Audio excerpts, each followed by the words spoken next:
Hello, everyone. I'm Shannon Torrence, and welcome to Magic is Real, a podcast focused on proof of afterlife, whose mission is to bring hope and inspiration to others and to spread the word that death is only an illusion.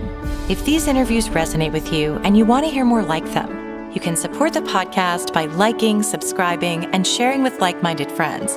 Thank you so much, and thank you for being a part of the Magic is Real family. I wish you peace, light, and love always. Hello, Magic is Real listeners. Thank you so much for being here, whether it's your first time or you've watched every single episode. Maybe that's wishful thinking, but it is my pleasure to bring to you today a conversation with Peter Anthony. Insert applause here. Hi, Peter. How are you doing today? Well, thank you so much, Shannon, for having me on your show today. And I also want to say thank you to your audience who are watching and or listening to this. And you made a choice today, and that I have to honor. So thank you very much. Amen. So let me tell you about Peter. Many of you probably have seen him speak before. He is a speaker, a writer, a near-death experiencer, an international psychic. And I forgot to ask if you're a medium or a psychic or both, if you're a psychic medium or just a Well, psychic. yeah, people have called me everything. I kind of look at myself as a ghost chaplain. So Yes. yeah, so that's, or the ghost whisperer, even though I don't want to use that word, but that's pretty much what I do. I communicate, I think, telepathically with ghosts, as do they with me. So it's usually done through whispers and or through the third eye. They do with me too, so I know exactly what you mean. And what I also am interested in is that you are a paranormal investigator on top of everything else. And that we'll get into because there's so much controversy in this community about that kind of thing. So I'd love to not get controversial, but just kind of delve into that. I am so interested to hear your story about your spiritual journey, not just your near-death experience, but and how it changed you. But I would love to know what your life was like even before all of that happened, and what were your spiritual beliefs, and how did you grow up and that sort of thing. Well, it's like pre near death, post near death. Who I was before, and I mentioned while we were talking behind the scenes here, I stuttered. It wasn't, noticeable to many, but I did have a speech impediment. Extremely shy, introverted, was born and raised Catholic in an Italian Catholic family, so a very strict Catholic. I was an amazing artist, so my gift as an artist was my dream, my goal, because of my artistic background, was to get into special effects. That was my desire. That was my goal. That was my dream. And so all those things prior to my near-death experience seemed to go out the door and come back with new information after my near-death experience. So shy, introverted, speech impediment, born and raised Catholic. I lost my family, most of my family, by the time I was 21. So I became an orphan at a very young age. So my whole connection to God, spirit world, at that time, after all the deaths of the family, I kind of came back as this very angry young man, like, why would you take my sister away? Why would you take my family away? Why would you take my father away from me? And so I went from this very strict Catholic upbringing to believing in nothing. My idea was you work, you make money, you get married, you have children, you buy a house, you pick a fence, blah, blah, blah, blah, blah. That was kind of my goal. And then, of course, that all changed as a result of my near-death experience. So who I was in the beginning and who I became, it's a 180-degree turnabout. Yeah, and I'll be interested to hear. You can even tell me now if you think that was all part of the design, because it feels like so many people that have near-death experience, not everyone, but have really suffered in sort of remarkable ways, not just your average. It feels like a lot of times it all lines up with, this is kind of the path that you need to go through to get to that next level. I don't know how you Well, feel about that. yeah, I can relate to that, but I can also relate to so many of us who've had near-death experiences. I think when we come back, and well, I can at least speak for myself, the journey back, getting reacquainted with a new world, if you will, was just as riddled with so many naysayers and those who didn't believe, and I was so excited to come back. So the struggle going in and the struggle learning to accept what happened to me was in itself critical. And I think I can speak for many near-death experiences. You know, it's not an easy road that you take when you come back, because obviously you have a whole new world vision. You have a new vision of self, and you come back with information. And it took me years, exactly 7 years for me to digest the information, because, you know, again, back when I had my near-death experience, many didn't believe. We didn't even call it a near-death experience. You know, my doctor said to me, you had a close call. You kind of checked out for X amount of minutes. It wasn't until he started seeing and listening to me and how I changed, and he knew me really well, he began to believe. So I was lucky enough to have a doctor, my personal physician, who believed what happened to me, and a nurse who basically saved my life and watched what I went through in terms of recovery. So the blessed part of that conflict was having two people in the medical industry who listened to me and believed. If I didn't have those two people, I don't know where I would have been. Well, I don't think I'd be here today. Right. Yeah, no, I would love to hear about that story. I know that you are a producer, and I know that you were like me, for some part. I know you were in New York City, yeah, and in Los Angeles, but you were working the entertainment lifestyle. I mean, the entertainment industry lifestyle. Is so. Tell us about that and how this sort of Well, segued into your yeah, gosh. experience. And I guess the perfect storm of this was I was in the height of my career with CBS News, working with Dan Rather, Leslie Stahl, Face the Nation, Diane Sawyer when she was there with CBS. So many different prominent senators and congressmen, and then of course, you know, being in the entertainment industry, and we did so many different interviews. I was lucky enough to work with so many film stars and TV stars and singers, and you know, you just name it. There was a whole, you know, an assortment of different people in the entertainment industry. So I was very lucky in that part of my career. But again, I think for me, you know, I think I was one of those near-death experiencers who came out kicking and screaming, because my whole world was very set with an opinion of you live, you die, you make your money, all those different things. And then I came back kind of in a gray area to learn to digest the information, to apply it to my own personal life, and then to go out and accept what happened to me and not listen to the naysayers. And there were a lot of naysayers back during the 80s and 90s. So for me, I say to all my people who come to me who have high profile careers, and so many don't want to share their stories, you have to stand on your own truth. And it took me from 1987 until 2007 to do so. And the only reason why I came out was because my boss, you know, kind of called me aside, and I guess some of the people I've been working with said, you know, this guy's a paranormal investigator. I saw him on the History Channel. I saw him on Fox.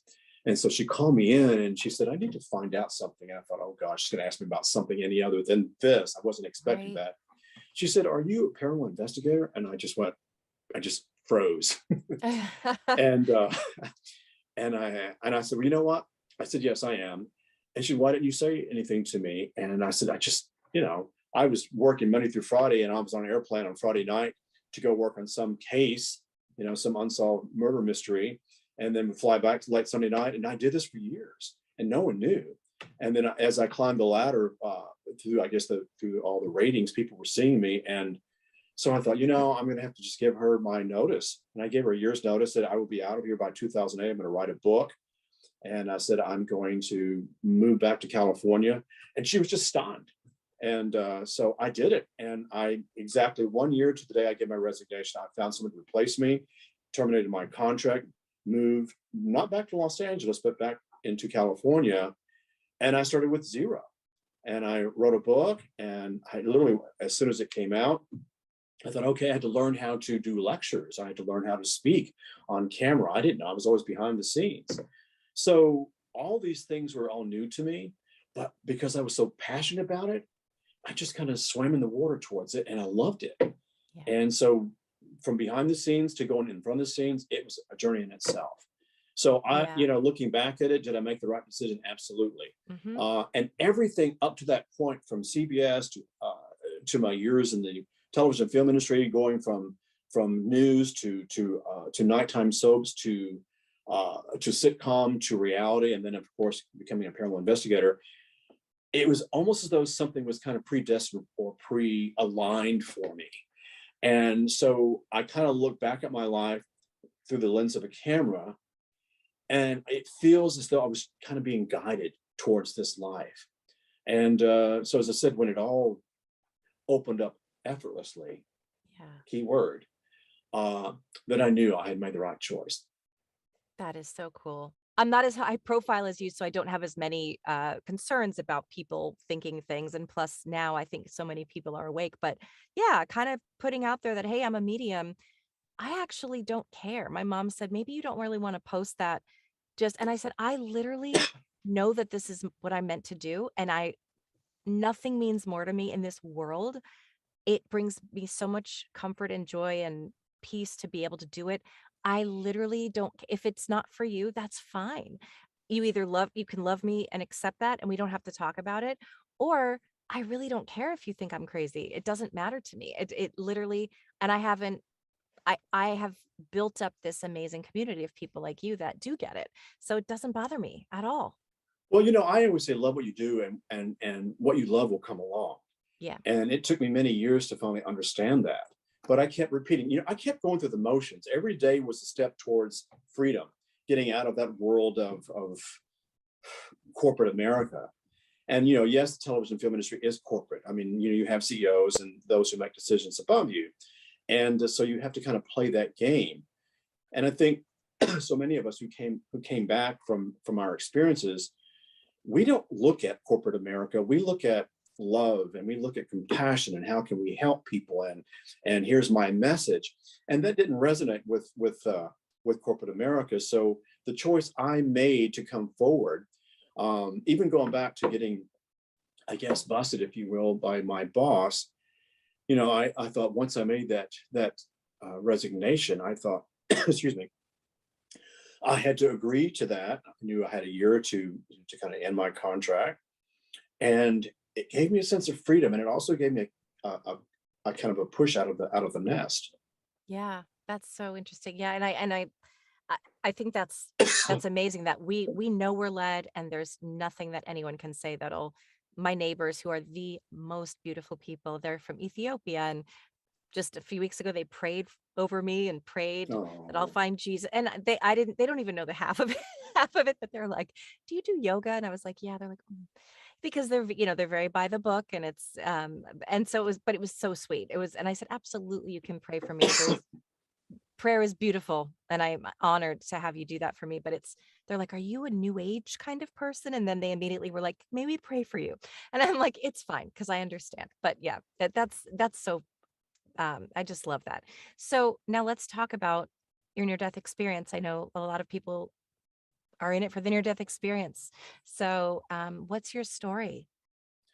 well, the perfect storm. I was having a wrap party with CBS.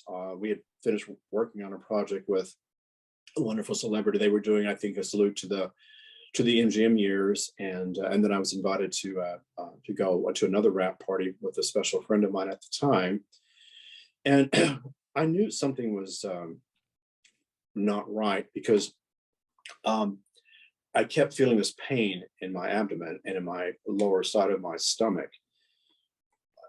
I didn't know what it was, but anyway, and it was also kind of a celebration of my birthday.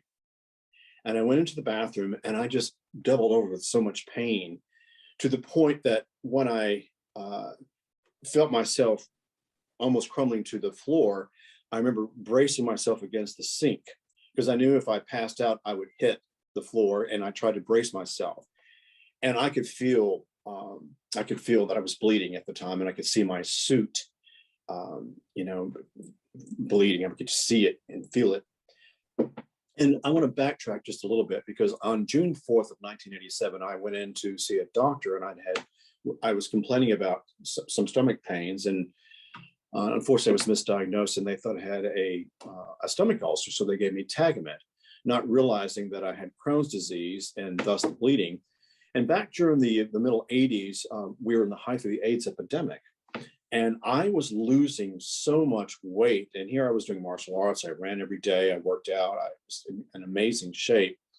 And here I'm going from 165 to 160 to 155 to 140. And while I was working, I was stuffing my suit with Kleenex and newspaper so you couldn't tell that I was losing weight drastically. And then add the fact that I had these little lesions on my neck and my face. So I was covering all that up with makeup and scared to say anything because, CBS at the time was a very conservative organization. And I thought, oh my God, your mind goes into a virus, the AIDS epidemic, and I didn't want to lose my job, obviously. And so I didn't go to my follow-up doctor interviews or doctor appointments. And I basically down vitamins and all my, you know, all the things that you try to do to take care of yourself when you think you're sick. And so that night, as I said, was the perfect storm. It was full moon. It was raining. I mean, everything that could add to the drama of that night did. And so I excused myself, went out the door, drove home. And when I got home, before I could even get inside, I hit the ground. And I knew then I was bleeding all over myself. And I thought, oh my God, this is really bad. And I could feel myself going out of consciousness. Anyway, fast forward, I called a friend. I was rushed to the hospital. And oh God, on a full moon, ER night, anything that could have gone wrong did. And if it hadn't been, and when I say a friend, I didn't even know this man who volunteered to take me to the hospital, but he was very kind. Excuse me. And I can't believe I'm losing my voice. Mhm. But anyway, so fast forward, I eventually got to the ER, and I remember this. And as I said, I want to introduce someone who saved my life that night, Nurse Sullivan. The intern, in which no one wanted to, because at the time they thought AIDS was airborne, was reeling me down to the ER, and he was so scared of me. And I reached up and I asked him. I said, "What's wrong with me?" And he looked down at me, and he was suited up like it was radioactive, and I could see the perspiration on his forehead and his eyes. That's all I could see. And he pushed me over into a corner and left me there.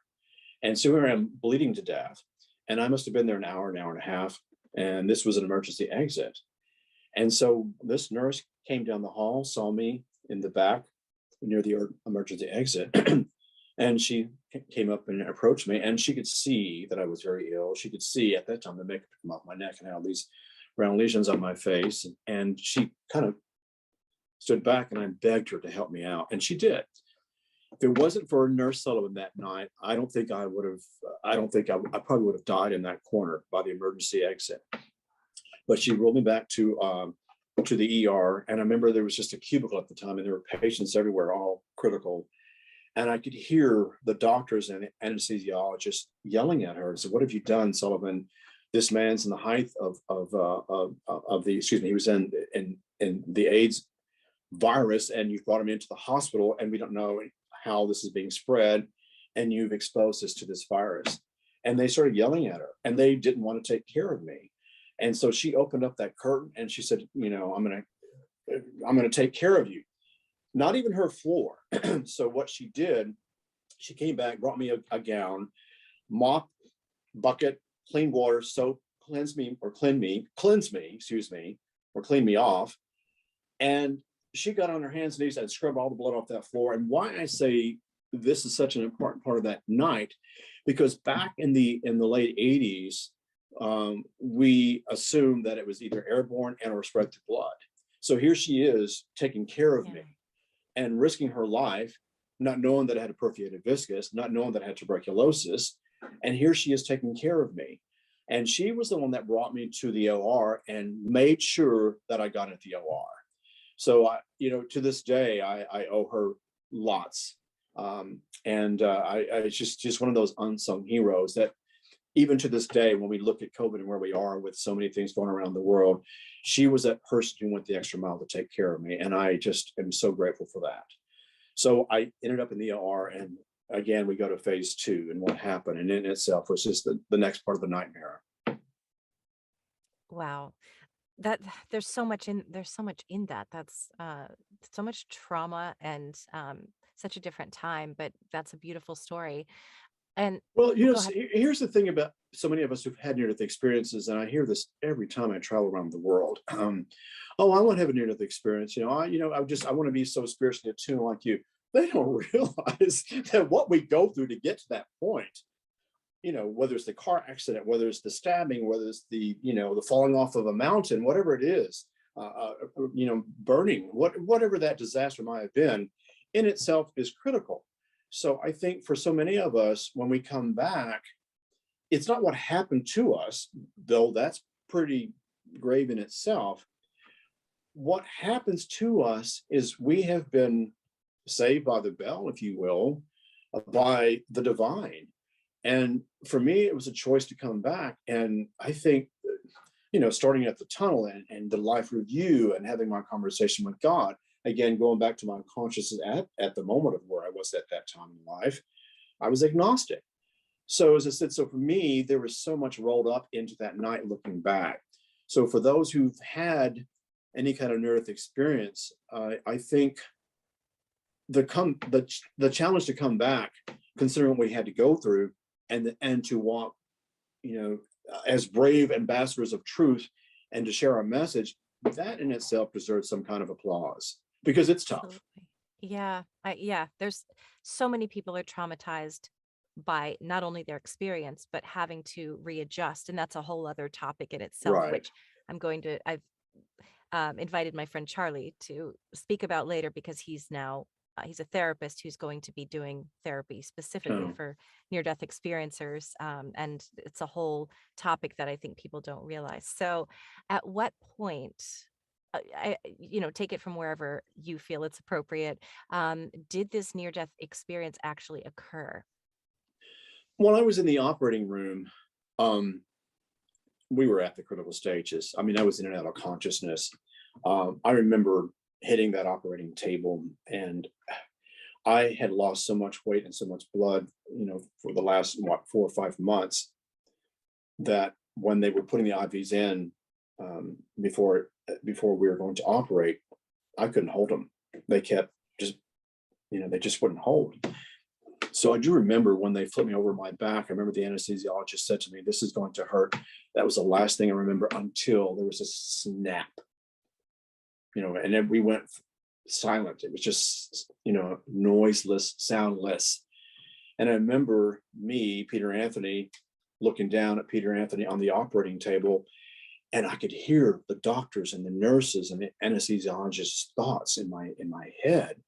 But I'm looking down at me, but I'm up here. And everything kind of went in slow motion. And I knew when they put the shock pedals to my chest, at that moment, I could look down and see my body physically just jump. And then over here in the corner, I could see this, what I call the bullseye, this rotating tunnel. And I was greeted by family members, not my sister, not my brother, not my father, my grandparents, but by people from my past lives. And recognizable, I knew it instantly, and as soon as I saw them. And this sounds a little dramatic, but in those period costumes of that period of time, and I knew exactly who they were. And so they were the first ones to greet me. And as I went through this tunnel, I think the most incredible thing for me, looking back at it, was this sense of peace. And again, you'll hear every person who's gone through the tunnel, this sense of peace, this sense of love, this sense of connected to all, was a part of this particular spinning, rotating tunnel, followed by all these geometric codes and quantum physics and triple codes, 222, 333, 1111, 444, 999, all spinning around me with color that I can't even describe today. And looking back, have been a very gifted artist. There's nothing on a palette of whether it be watercolors or oil paints or even pastels that can compare to the colors that I saw on the other side. So we have math, we have color, and we have sound. The melodic female voices, and I say melodic female voices because who knows, it could have been both, male and female, but it was rather ambiguous. But these voices were hypnotic. It was trance, where kind of guiding me through this tunnel of love. And I was digesting and understanding and accepting. I wasn't questioning, like, what are all these numbers and why am I hearing, these voices, and why all this math? Your consciousness does not go there. What your consciousness does is it accepts. And as you are spinning through this tunnel, your consciousness, your sense of knowledge is expanded.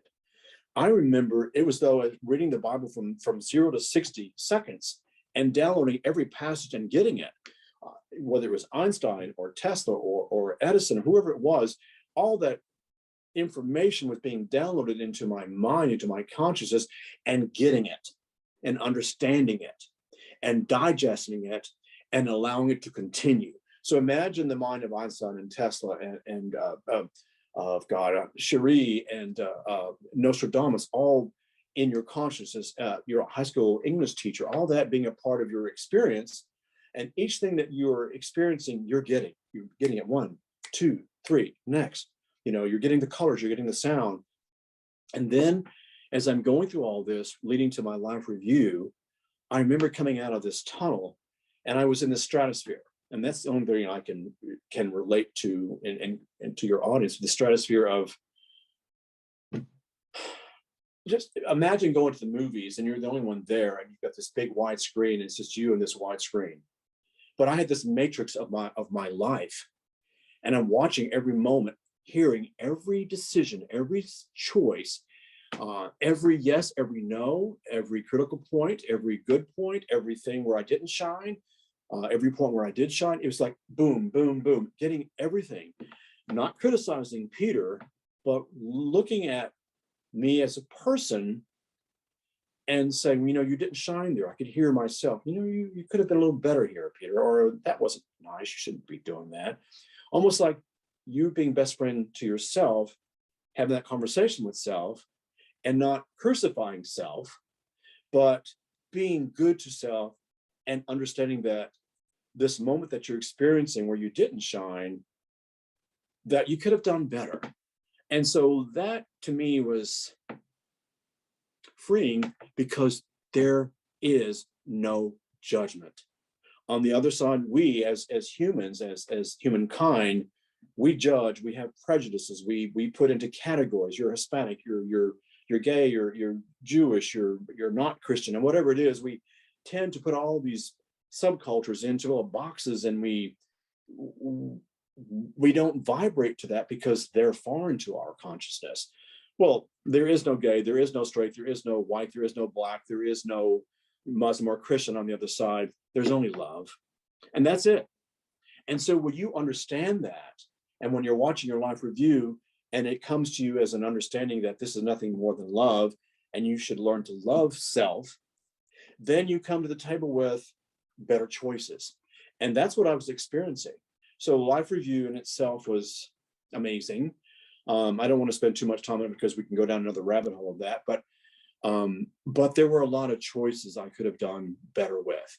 And I think for me, seeing those choices where I didn't shine, when I did come back, I remember coming back connected to Earth, how important it was for me to be environmentally aware, being connected to the animal kingdom, because what I saw on the other side was the cruelty, not only to dogs and cats and to horses, but to every creature on this planet by man. And what I learned on the other side, and this is very important because no one talks about this, our animal kingdom, dog, cat, wolf, lion, elephant, giraffe, alligator, everything is connected to source. Everything is connected to God. Everything that has breath is connected to God. And so when one of us or many of us destroy something that is already perfectly aligned, we in itself are negating consciousness. And that also means by us sitting back and doing nothing. So when I came back, my choice to be an advocate of the animal kingdom is very engraved in my heart. When I go out and see how people are, an example where I'm living here in Palm Springs, and how they're just cutting down the trees and the shrubs and to build progress. Everything's all about greed. Everything's about building better and number one. That doesn't resonate with my consciousness. So my thing is the animal kingdom. I'm very connected to the animal kingdom. And that just doesn't mean dogs, cats, and horses. Yes, that is important to me. but the coyote, the hawk, the canary, whatever it might be that I'm running across, the rabbit, every time I'm out in Mother Nature, I realize that God has given me an opportunity to be connected to it. And that to me is where church is. The power of Amen. God is right there in nature. And we overlook that. We're so connected to our iPhones and our computers and our iPads, and we got to get this meeting and we got to get that fax. And my boss wants me there at 9 o'clock instead of 10 o'clock. We're so used to run, run, run, go, go, go, and always looking at our phone, not looking at Mother Nature. So when I came back, there's not a day that doesn't go by that I don't look at Mother Nature. Every day I get up and I ride my bike 15, 20 miles, and I go out into the mountains onto the dry riverbed, and I spend that time honoring God because I'm alive every day. Oh, how beautiful.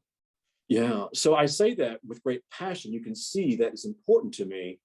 But not only was it the animal kingdom, but the choices we made as a collective consciousness, putting people in positions of power who really didn't represent our consciousness, didn't care about who we were. They cared about the dollars, and they cared about the vote, and they cared about lining their pocketbooks.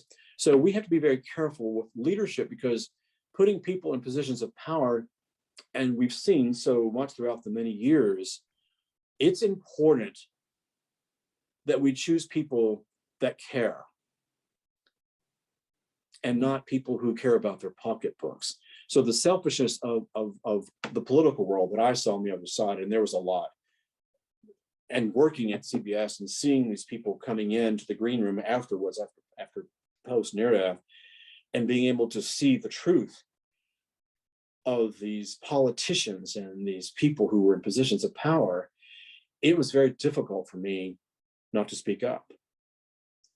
So as I said, so I learned very quickly to speak to those ears who got my message, because there were a lot of people who didn't care, didn't want to hear it. And so for me, it was a time of coming back with a whole new reality.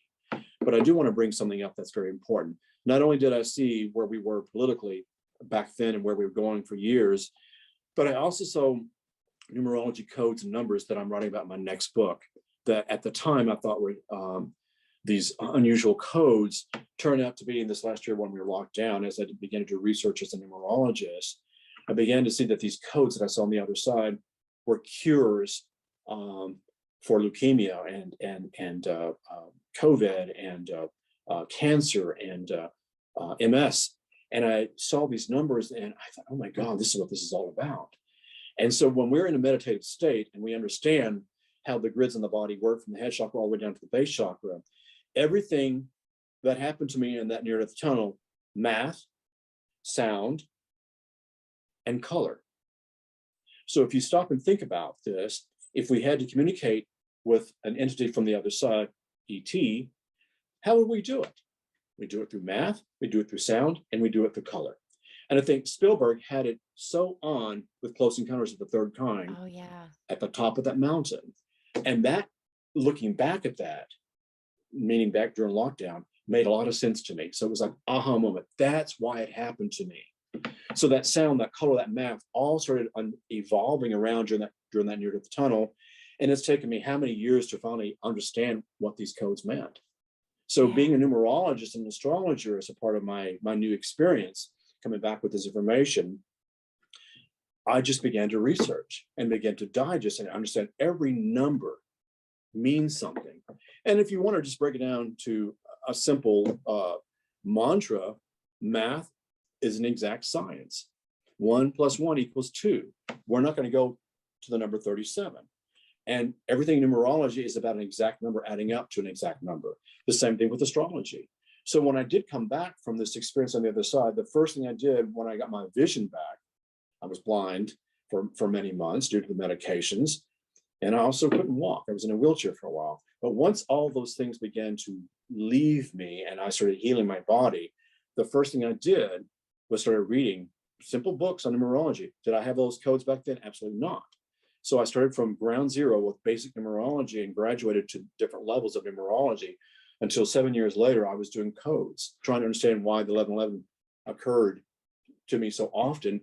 And looking back at that, I died on November the 11th at 11:11 p.m. in operating room 11, celebrating my birthday. Wow. So that impact moment that you have, not only on your birthday as an anniversary, but you have all that kind of simultaneously playing in your near-earth experience, all these different codes in 1111. And all you have to do, audience, is Google those who see 1111 or the triple codes 333 or 444 or 777. Millions and millions of people began to see these codes in the late 90s and more so in the 2000s. And as a numerologist, there were no information, there were no books on these codes. So I had to learn how to get to compound codes. In other words, 1 through 9 is a basic number. And then you had to go 10, 11, all the way to the different double digits. And then the compound numbers, which were important numbers. An example like 11 in numerology is a master number, 22 is a master number, 33, a master number, 44, etc. And then you had the karmic numbers like the 13, the lucky 13 or the unlucky 13. I had to learn all about that slowly, methodically, until I understood every number. And so that's how I, if you want to call it the gift, that has helped me throughout my career, it's been math. And in college and high school, that was the I know. last thing. No, I'm creative, I'm an artist. Math, I could care less about. So that ability as an artist left me. I was a skilled artist. I could paint, sculpt, build, you name it, caricatures, all vanished, just left me. My speech impediment left me. I came back as a new person. I now can use both hands. Everything who I was as a person not only changed with me physically, but changed with me spiritually and emotionally. So for me, there was this new Peter Anthony that came back as a whole new person. I was reborn. That's so fascinating. And I want to know because it must have been scary to wake up from that. Well, I don't know how you felt and how you processed that, but waking up with no vision, for example, or I don't know if you woke up that way, you must have had still some fear around what Well, does this look like now? yeah. Thank you for asking that question because this is critical. So I remember coming back to my physical body after my near-death experience, and I remember hitting my body. I remember that. I remember the pain. It was as though I was smacked into my body, and I could smell the drugs flowing through my bloodstream. I could taste the toxicity of the medications and the morphine, the prednisone, all these different medicines. I knew exactly what was going on in my body, and I remember looking up, and I remember Doctor, I can't say his name, but looking down at me and was trying to get my attention.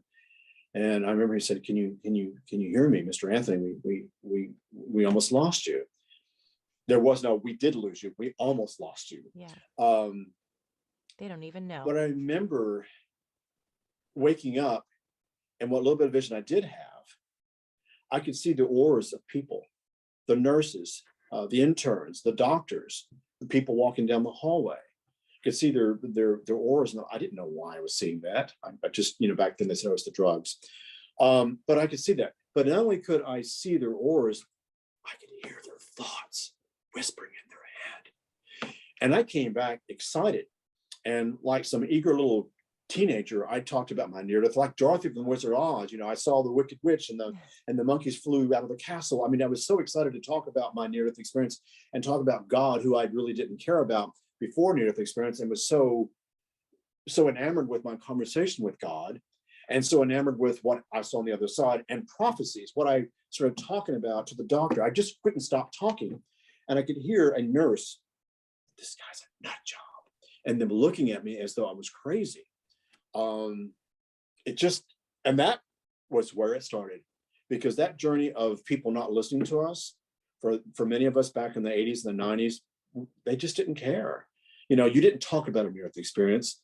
It was kind of very closed communities, and you might, did you die? Did you see God? It was so hush hush, and you had to make sure that obviously who you were sharing this information with, certainly not my coworkers, that you felt safe. And so I say to those who've had near-death experiences, and so many have not come out of the closet with it, that was my challenge.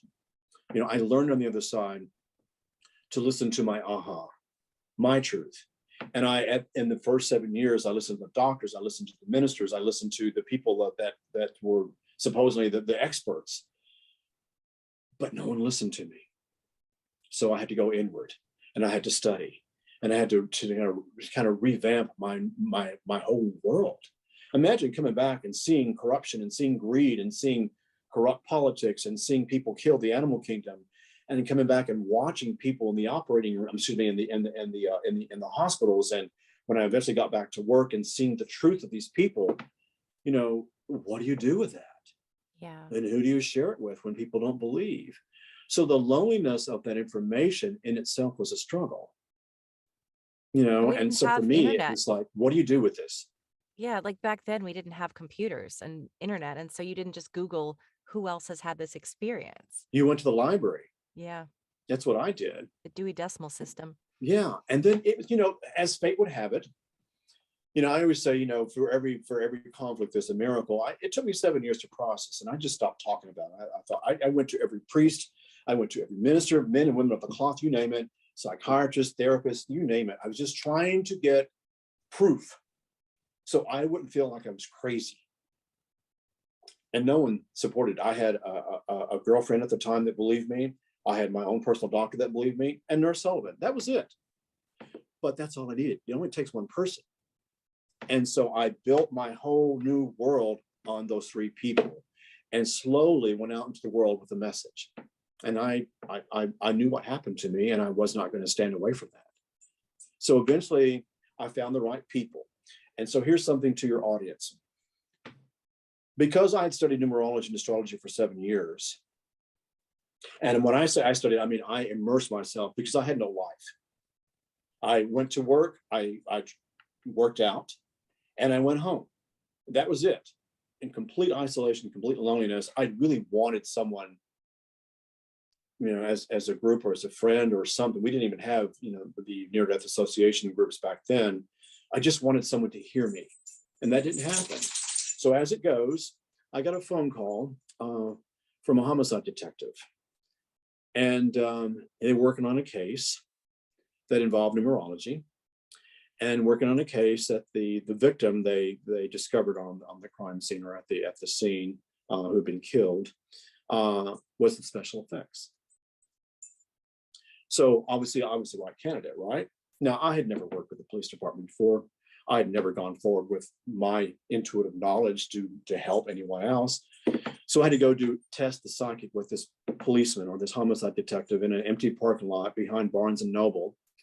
Wait, and how did they get in? How did they know to call you? Referred by a bookstore, because I Oh, would go into the bookstore and was always buying numerology books. And oh, obviously right, people in the metaphysical bookstores you'd have conversations with. right. And this lady that I spoke with several times at work there was a great fan of mine, because I was so gifted at numerology, and she referred them to me. You see how things line up? Yes. So that's how it all began for me. And I had to go test the psychic. I had gotten his car, and this unmarked car, and it was test the psychic. And I said, again, and to this day, it still happens. And back then, especially in the 90s, the police were not really working with psychics as to work on resolving cases. So I was kind of behind the scenes, and this one detective believed in me. He was so amazed at my knowledge of numerology. So he brought me to the crime scene. And I won't go into it because it's very gory, but it turned out to be someone who, what they thought was the victim, turned out to be the murderer. And I was able to Wow. help him solve this case against every odd against me, from the CSI to the other detectives to the police, who also, and I go back to something very important here. I could hear their thoughts and what they thought of me. And so I had to stand in my truth and just go with what I knew I was seeing. And I could see the boys' spirits who were communicating with me while I was on the crime scene of what happened. So I've learned throughout the years how to divide the reality and the physical world into another dimension. And I learned that when I got into television, and how to become a paranormal investigator while I'm working on an unsolved case or paranormal case, and working with the director or camera guy and the AD or a producer. And while they're talking to me, I had to learn how to split consciousness. And to this day, that's what I do.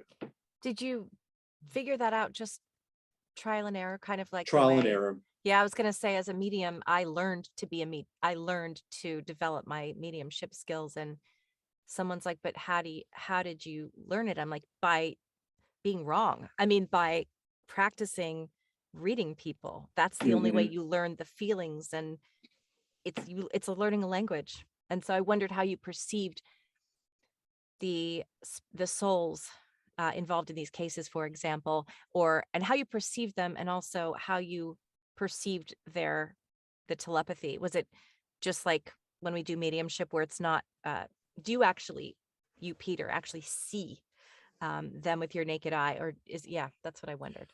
And so there in itself, your statement, your question is loaded. So I'll try to Yeah, answer as best as absolutely. possible. First of all, let's go back to the doctors, the nurses, and the therapists, and the Yeah. ministers of both men and women of the cloth. I learned that their opinions were their opinions. Hmm. So I was already skilled at 7 years of people denying me my truth. So when I started believing in self and believing in this power and believing this gift, when spirit showed up, and I mean the ghost showed up, and I learned to work with the ghost, I listened to them versus the policeman. Yeah. So because they were there, they weren't. So you have to, and then people, oh, here's your imagination. No, when you're getting a vision or you're having a strong intuitive feeling, and you just know, Yep. your heart is never wrong. Yeah. Your intuition is never wrong. We've all been down there as spiritual people when we've gone down that to that wrong party, or we've gone out on that wrong date, and our little voice is screaming, "Get out of here, leave now!" That is your inner voice speaking to you. I learned that was the greatest gift that was given to me, to listen to my inner self, and it never ever led me down the wrong path. What led me down the wrong path was my logic. Yep. What led me down the right path was my intuition, was my heart. So by the time the police and detectives and all of them came along, I had one detective who believed, and I had the entire ensemble of police or law officers who didn't believe in anything. So I went with spirit, and I went with this one homicide detective who believed in my gift, and he opened up the doors to sightings. At that time, back in the 90s, was the #1 television series with UFOs and ghost experiences. And again, I landed on this just by mere accident, and that led me to other shows. And I mean, and here I am, as I said, working front and center as on camera personality, working on paranormal cases that took place back in the turn of the century, or the 1940s during World War II, or going to where a murder happened on a creek, or in a cave. And here I am having to go back into that period of time and trusting spirit world to guide me. And then you add the Hollywood effect of the boo effect, to scare and creep people out with that. I think that's why so many people are so scared of me as a paranormal investigator, who have had a near-death experience, coming back and sharing my gift. It's a gift from God. I'm not here to do anything but help spirit.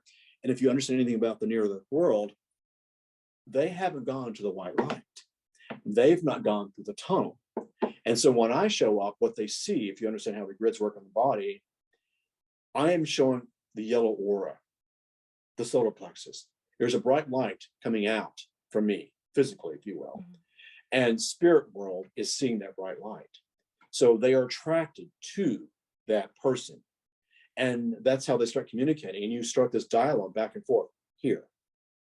And what happens where you lose the connection is when you begin to doubt. Mhm. You go back to logic. We go back to left brain. 1 and 1 equals 2. This does not make sense. It dissipates. So once you learn to stay in their world, not my world, but their world, and listen to their story, to their side of the story, their drama, what may have happened, they want to get to the light. Now, I add something else that's really important. People say, "Oh, it's demonic. Oh, it's cursed. Oh, it's." Mhm. They just have so much information, right? Everyone all of a sudden is a paranormal expert. It's very simple. We're here for love, light, and to help each other. And the spirit world needs to get to the other side, just like the rest of us. So when I identify myself as a ghost chaplain, that's all I'm doing. I'm just giving a helping hand to those lost souls. Now, are there demonic experiences? Absolutely. Is there evil? Absolutely. We've seen that. How many have I worked on? One. In my Yeah. many years, as a ghost chaser, as a psychic detective. I've had one, and it was pretty bad. I just heard a friend of mine and I talk about this a lot. She's Christian and I'm spiritual. And she's like, "Do you?" Because I kind of said, I only believe what I know from experience. And she said, "Well, do you not believe in, Satan?" And I'm like, "I don't have any experience with an entity called Satan. I I'm still I don't know what I think." And for a while I was like, I don't think I do believe in evil spirits. Now I think that I do. But the question that she had for me was sort of, how can you not believe it? I said, because I haven't experienced it.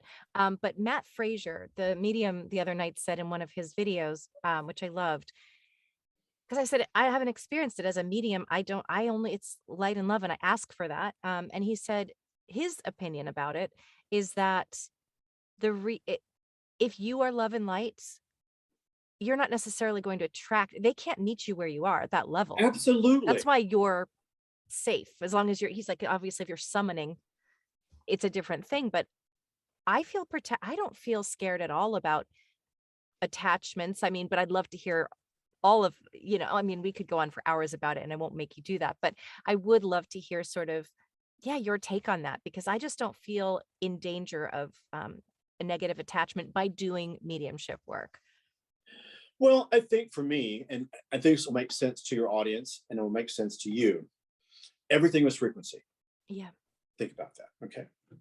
So I show up on a crime scene my first time, and there's been a murder there. Now, when I was on the other side, I go back to sound, I go back to math, I go back to color. These basic ingredients, this formula that I saw on the other side has been how I solve crime, whether it be a crime or in a relationship. It's a homework assignment. So I Right. have the first responding officer. I also have the victim. I also have the suspect. I have their birthdays, their full names. And I also look at an address. Yeah. So everything comes back to mathematical equations. So when I show up to work on a case, they're all looking at me like, I'm scribbling down and they're looking at, my numbers, 11 and 16 and 33 and 426 and, different numbers and longitudes and latitudes and then the birthdays. And they're like, what are you doing? Well, it makes sense to me because, Yeah. as I said, that's how I solve things, is through math. It's an exact science. Interesting. And so, as I said, go back to birthdays, go back to the first responding officer, go back to the time of death, go back to the victim, go back to the suspect. All these things become a part of my equation, and then it leads me to the ultimate decision. Now, Right. back to something that I think is important here. Um, I think that if you are in a world of love and light and kindness, what I've learned to do is the more quiet I become, and the more time I find myself in a quiet space, where you call it meditation or just downloading quietness, I have found that the more I stay in a quiet place, the more I up the volume of my energy field. Yeah. And so there's this other side of the world that so many are not seeing. I have come back with heightened senses. So I kind of relate myself to an Alaskan wolf in the middle of winter who's stalking its prey, and every branch that cracks, every bird that chirps, every footprint that comes from its prey, it hears, as do I. So everything around me is heightened. So when I show up to work on a case, everything around me is heightened. And the other thing I know is that if I'm actually working on a real haunting, and there are many that don't work out, ghosts always appear to me the night before, and they wake me up, and they're at the foot of my bed. And so I've learned to listen to them, and they don't go wrong because they're showing me another side of the world, their world. They're taking me back into a time of their murder, of their suicide, their untimely death. They're showing me. And so here's how I explain it to your audience. So imagine you're watching the Game of Thrones and you've already seen the scene. So you got your DVR player and you're speeding through your DVR control player or your DVR remote control, and you're seeing all these images flash before you. Well, I do the very same thing. All I'm doing is flash, flash, flash, flash, flash, forward, forward, forward. I can see what's going on. And then I get to the point where I need to stop and listen to.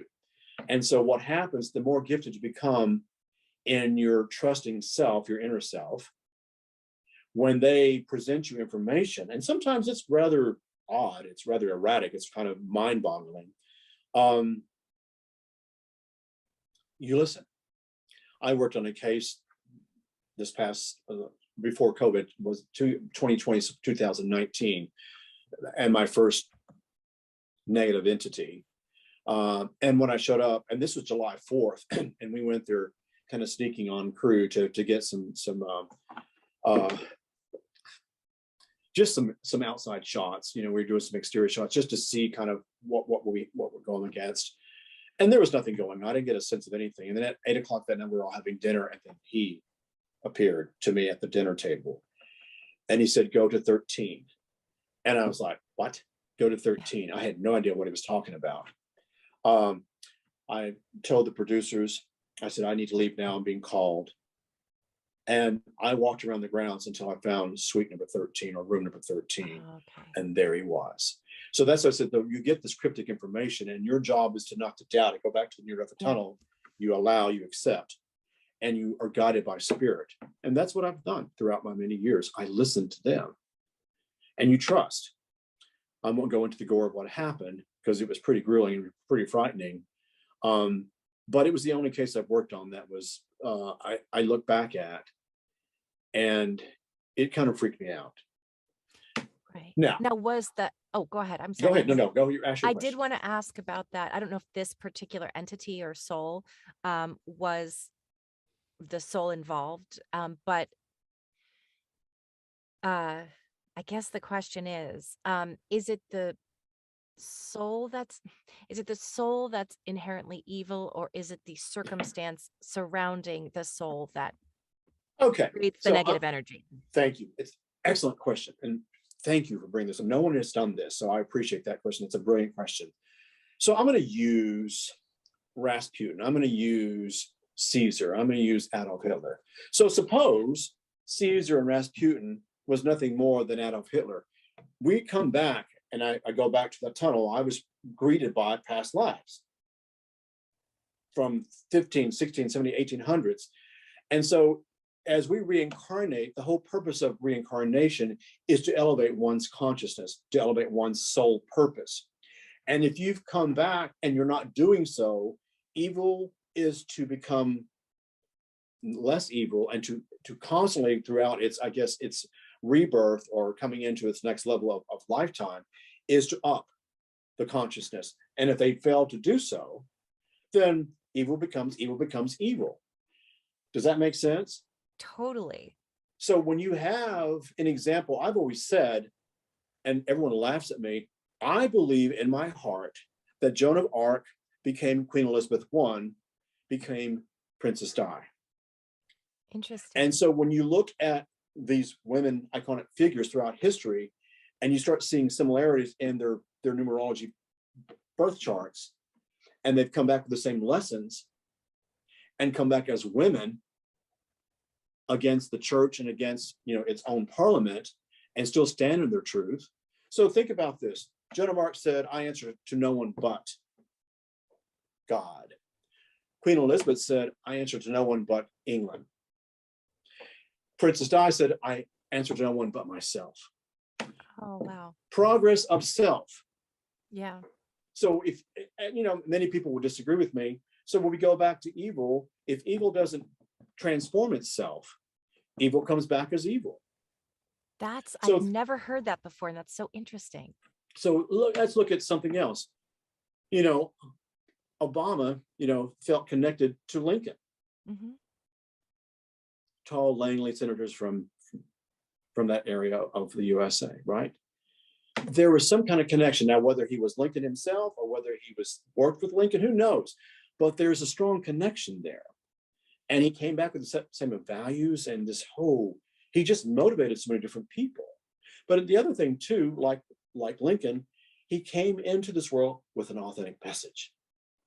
And when you have an authentic message, you will get an authentic audience. And so therefore, the ultimate lesson for all of us, mankind, both gave us hope. They Right. gave us understanding. They gave us a new way of doing things. So, and we go back to something, I just said, it's nothing more than in every lifetime you come back to evolve. Yeah. And as a collective consciousness, and I go back to COVID, we were shut down, but look at what happened on the positive side. I remember here, and you've lived in Los Angeles, the 405 freeway, the 10, the 101, the Mixmaster of downtown Los Angeles, there was no traffic because we were shut down. There was no pollution. And you had all these young teenagers on skateboards on the 405 and on the 10 freeway and the 101 downtown on their skateboards, just happy as lark. There was no pollution on the beach. There were no jet streams in the sky. And the other area too that was important to me was in West Hollywood. You had all these people going on the balconies and saying hello to their neighbors across the street. And the same thing in Italy, and the same thing in Berlin. We found ways to find hope, And so, as I said, so through every conflict, there's always hope. And so, as I said, when I was on the other side, that was a great lesson for me. Through everything that we go through every step, through every lonely path, through every criticism, through everything, we're constantly evolving to perfect the soul. And so, if you understand that, and it applies to everyone, including the spirit world, then my job is to show up and to help, to be of assistance. That's all. That's such an interesting perspective. Yeah. I've always been the type, I always kind of thought that we're all souls and that souls are pure inherently. The ball of light that comes from God is pure light. And I've said this 1,000 times on this podcast, but it's and I always thought of it as we are corrupted by indoctrination, trauma, mental illness. Like those are the reasons why human beings corrupt that light. And then there are people that believe in pure dark energy, and that's why this person is evil. This person's a sociopath because, whereas I've always looked at it as a pure soul, but they're in a body that has their amygdala is shaped differently, and therefore they're a sociopath. I don't know why that is. So, and of course, I don't know all the answers, but then I also see evidence, especially when witnessing people, and I've used a spirit box before, and never had a negative experience with it, but I've gone, well, that has to be an evil present, a negative energy coming in, because no spirit would talk like that. That's just negative dark energy. So I've always had just a curiosity and also a confusion a little bit about,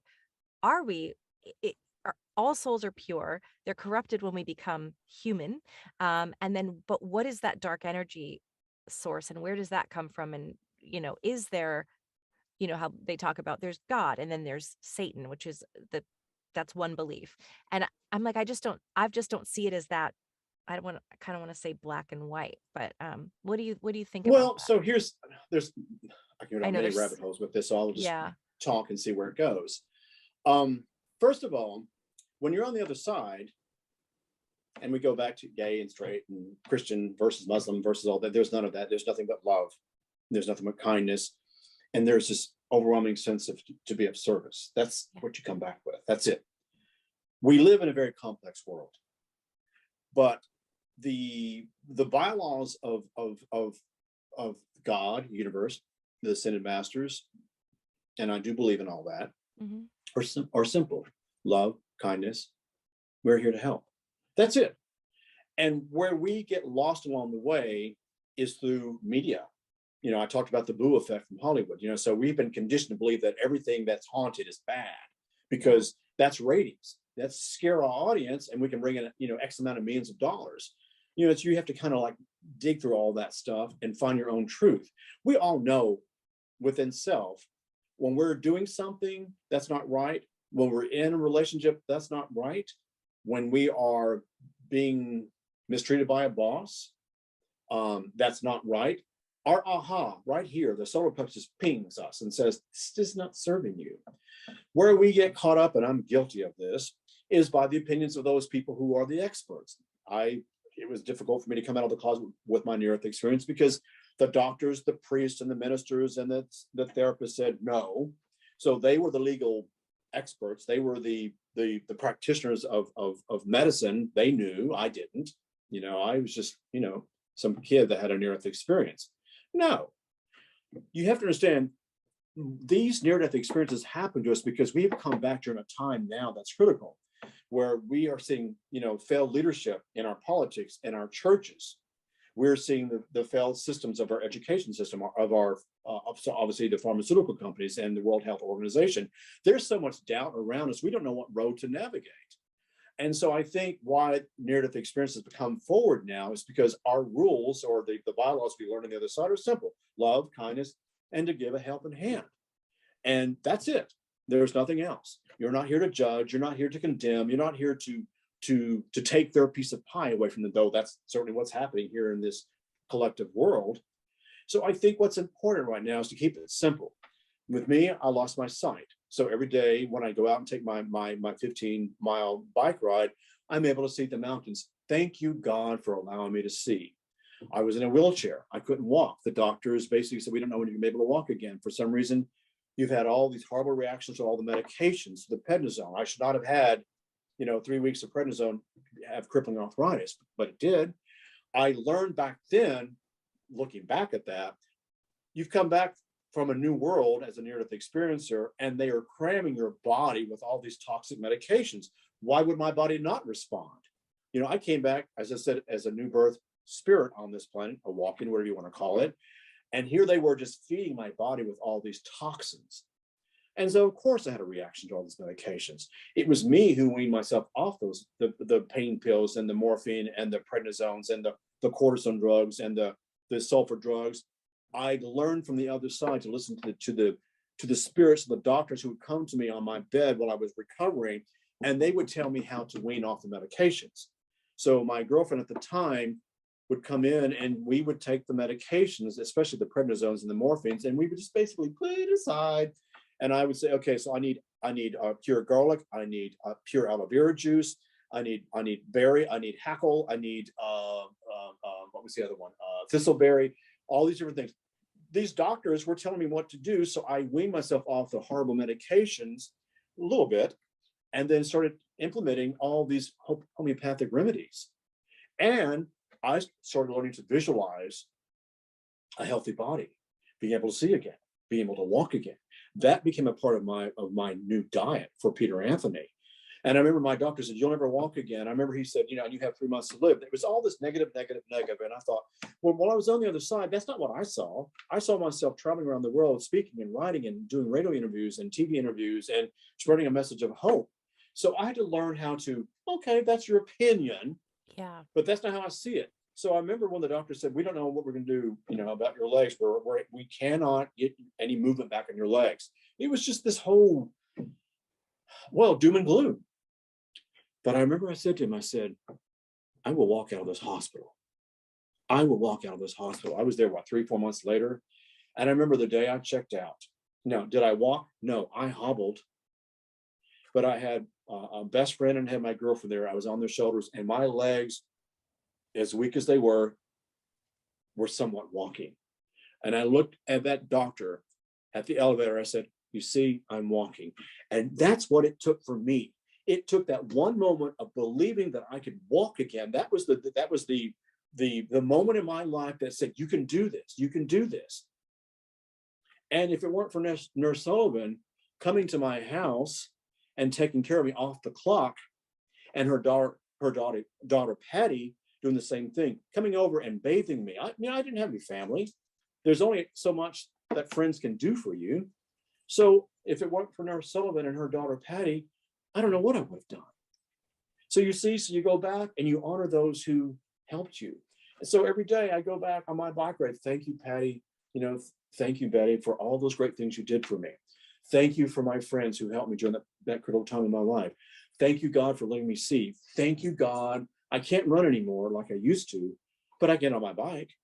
And so when I'm around the mountains and the creeks and the dry riverbed, so funny, during COVID, I walk, drive on my bicycle, and people were just down and depressed. I go, hey, have a great day. And everywhere I went on my bicycle. And so I got this name called Peter the Meter Reader. And I was the guy who would bring smiles to their faces. And that became a part of my, this is great. Let's go see what God has in store for me. And I went on my bicycle and I went everywhere, just to the park and to the bridges, and just, hello, have a great day. And people would look for me. And so we began to shift consciousness. And people say to me all the time, well, I live in Berlin, or I live in Scotland, or I live in the middle of Tennessee, and there's no one that's enlightened here. You may be that only person that is enlightened. So it is your job to spread light.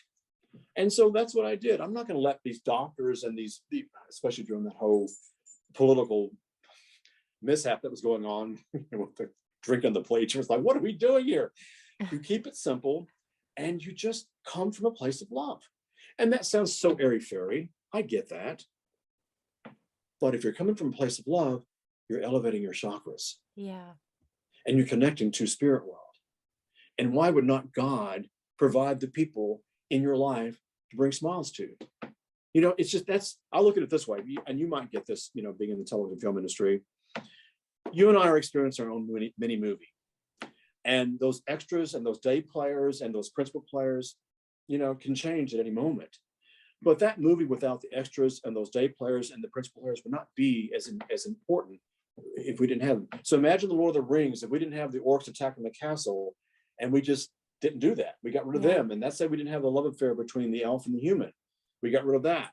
There would not have been that impact moment. So everything in our life, every moment, every person, every connection you make, every second of your life is a gift. So you're talking to someone who couldn't see, you're talking to someone who couldn't walk, and you're talking to someone who was given 3 months to live. I'm still here. Wow. And as long as I can live on this planet and do something good, and maybe that one person I talk to today is the person that needs me the most. Mm-hmm. And they go home and talk to their husband, and he goes, oh, wow, that's how we shift consciousness. We don't do it by watching the news. We don't do it by listening to politicians who are guiding us down the wrong path. We do it with our heart and what works with us. Listen to your heart. Listen to your inner knowing. It's never wrong. And that's how I lead my life, love, kindness, and helping other people. And why would I not continue to grow? And why would the universe not bring me abundant things? If you're grateful for the smallest things in life, and the universe brings you great things in life, I'm humbled by that. So I have a whole different outlook of life. I'm glad to be here. I really am.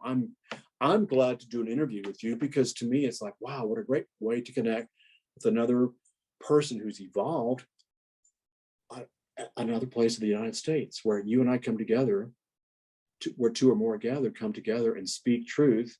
We shift consciousness, and no telling who's going to listen to this, and they go, oh, that makes sense. So you and I are important. Yeah. So I think that's true. That you don't even realize the get on my small effect bandwagon you here. I have. don't mean to be preachy teachy, but that's how I Oh feel. no, I love it. I think that's important. I think that it's those little things.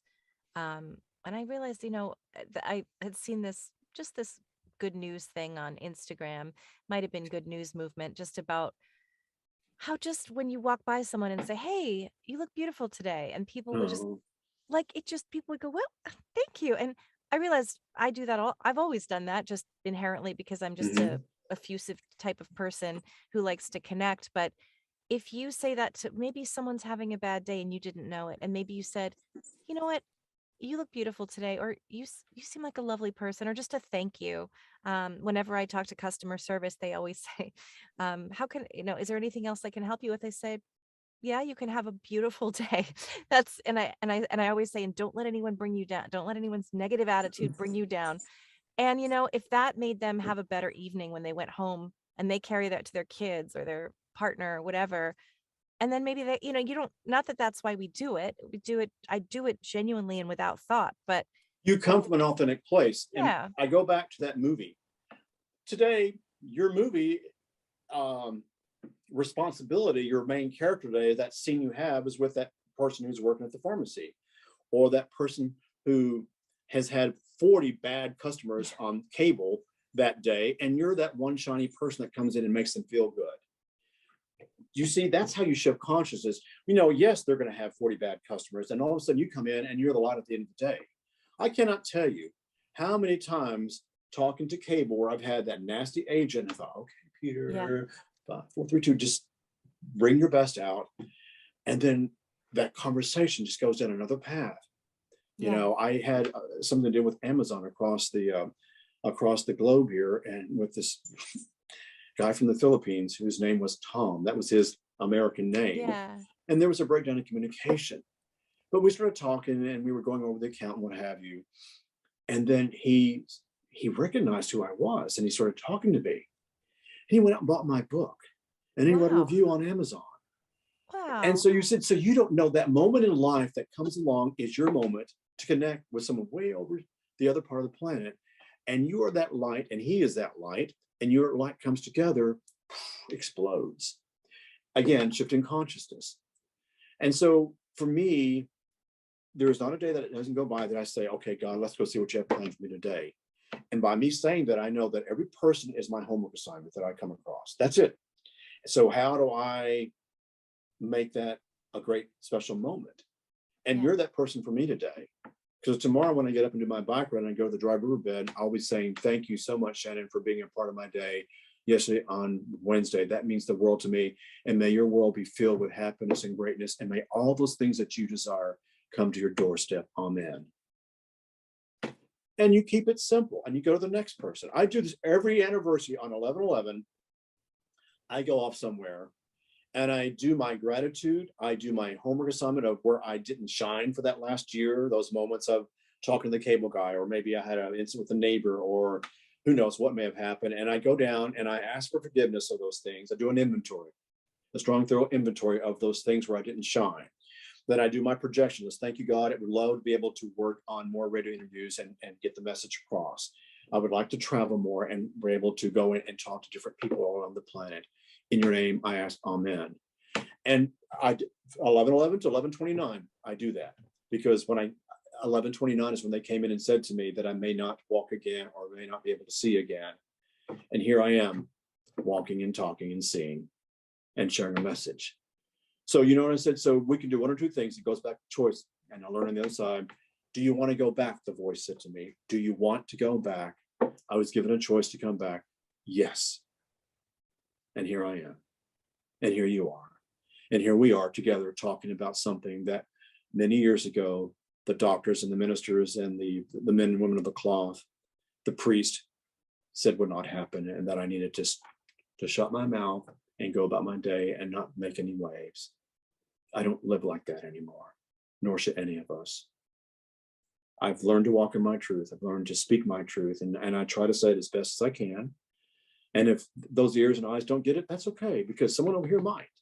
And that's the person I'm connecting with, not the person who says, no, that didn't happen. I don't believe that. And this person goes, oh my God, it happened to my mother. I'm going to connect with that person. So understand where your piece of pie is. My piece of pie is not over here with the naysayer. My piece of pie is over someone who has experienced it firsthand and knows about it and may be seeking answers. And so that's my homework assignment, to connect from heart to heart with that person. And that's why we're here. Yeah. Yeah. Thank you. So we could go on for hours and hours, but I do want to, that was such a beautiful way to wrap it up. I mean, I could go down 20 more rabbit holes, but I think we will. Whether we do this again or you and I just talk, behind the scenes, but I do want to give you the opportunity to share what's coming up for you, anything you'd like to share about projects that you can talk about, and what services that you're providing at the Well, moment. first of all, I am a numerologist and astrologer, and I do an Akashic reading, and it's a 2-hour reading.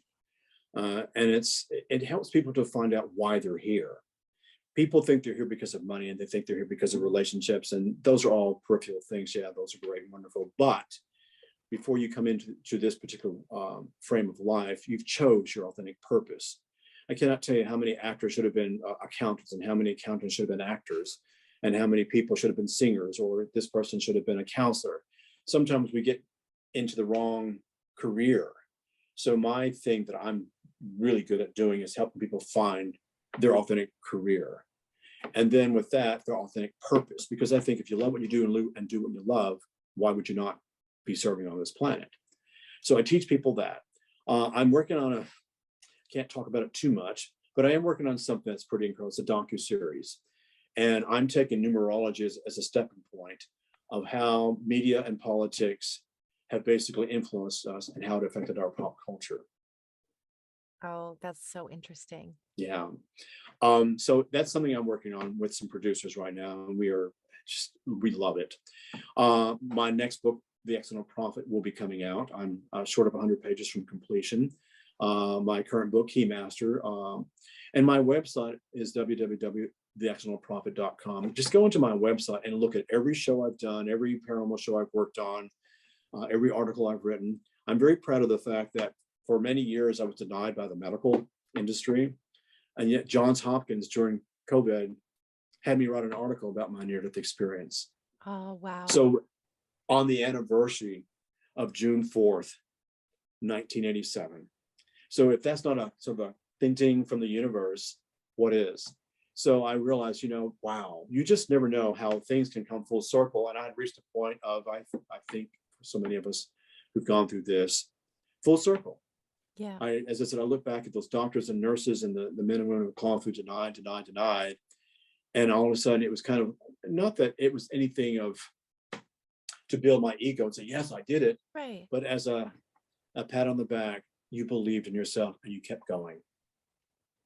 So, I would like to say to the audience, you guys, we are persuaded by the wrong events, sometimes the wrong choices, especially the wrong people. Choose wisely. Choose wisely. Look around you. And if you're not happy, you'll know it right here. If you're in the wrong relationship, you have a choice to get out of that relationship. If you're in the wrong career, you have a choice to get out of that career. Find what you love. And once I found this world and I started connecting with, forensic experts and scientists and other detectives, I was like, wow. And, many people had near-death experiences as well. So we were all like, little children who had climbed up the mountain at different points of life. But I always say, when we get to the top of the mountain, no matter what journey we've taken, once we get to the top of that mountain, the vista is always spectacular. It really is. So my way, your way, whatever way you get to the top of the mountain, we all share that common ingredient of awe. I just want to stand up and me and my cats stand up and give you a standing ovation for everything that you just said. And I want to thank you for giving your You're time and welcome. energy and your beautiful spirit with me and with my audience. This is just like you said, this is why I do this. This is what drew me to do this work, even though it's a passion project. I don't know what's happening from it, but I trust that it all comes together. And all I know is my heart feels so full connecting with people like you. And I Mm, think our mission is, we have different aspects of our mission, but our mission is the same. And it's to show love, to be love, to give love, and also to offer hope and mm, inspiration to other people, which is why I love doing this, is because people are so afraid of death, which is understandable. It's the unknown. And when we lose somebody here in this 3D world, it is devastating. uh, And yet, I think if we can spread that message that death is just it's not an ending. It's actually just a different state of consciousness, and that we're all going to be there. We're all there. We're just rotating positions. Um, so I think that's such a great it's so important to me to get the word out and share it, and not to push it on anybody, but just to keep what's the word, perpetuating that idea, mhm. I think. Well, we are at a critical stage this year in particular, astrologically, where this great shift of change took place on December the 26th, 2021. And we are just actually entering this next decade.